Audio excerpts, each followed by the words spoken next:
All right, welcome to the Comic Book Shop of Doom. I'm your host. Here we got a sad story here.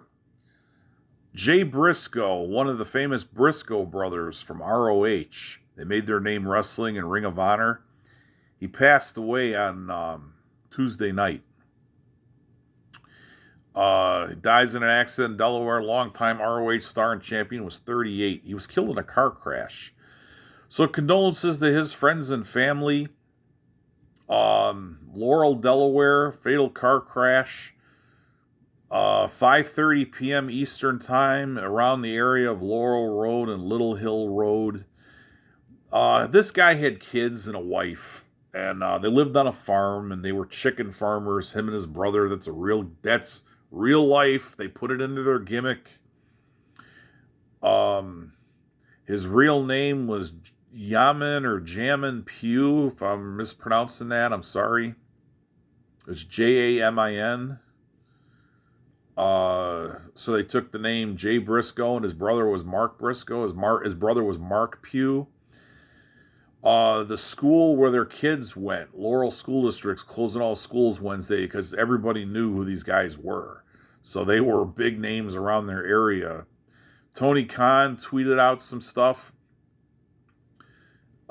Sadly, Yamin Pugh has passed away. Known to fans as Jay Briscoe, he was a star in ROH for over 20 years, from the first show until today.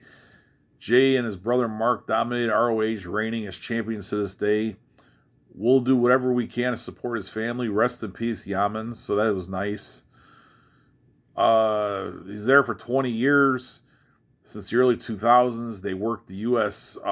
Northeast independent scene for Combat Zone Wrestling, NWA Wildside, NWA, and other promotions.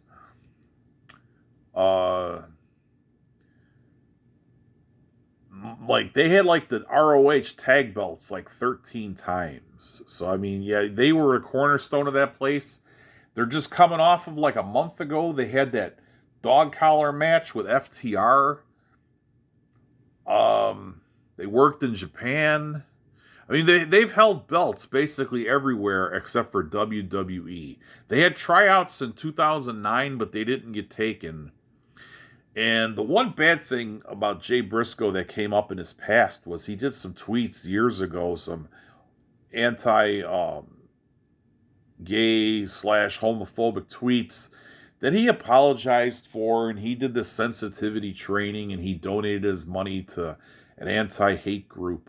But it cost them jobs when Tony Khan bought ROH. He wanted to bring them in, and until he got a deal for ROH, he was going to have the Briscoe brothers on AEW programming, and Warner Brothers Discovery forbade him from hiring those guys because they didn't want them on the TNT or TBS show because of those old tweets. So they held on for a bit, and then he hired them because Ring of Honor is going to they couldn't get a TV deal, so they're going to be on that Honor Club streaming service that they used to have. That's been relaunched. And they're going to eventually get a new show on there, Ring of Honor, a weekly TV show. And he hired the Briscoes to be on there, and probably they were going to be the cornerstone of the tag team division. And now that ain't going to happen because Jay passed away in a car accident, which is very, very sad. Kids, family involved, brother. It's just all around, And there was another guy that died in the accident, so there's another unknown individual. So very bad, but what are you going to do? And he was right before he was going to turn 39, so it's not even a week before his birthday. I said in another video about another comic book artist that passed away. He passed away right before Christmas. It's never a good time to die. It's even worse around holidays and special moments, So it's just bad all the way around. There's nothing you could say to make this any better. I just hope his family could get through this and everything. And his kids and his wife, and they got some kind of means of support. So that's all we can say. I'd like to say thanks, and everybody have a good night.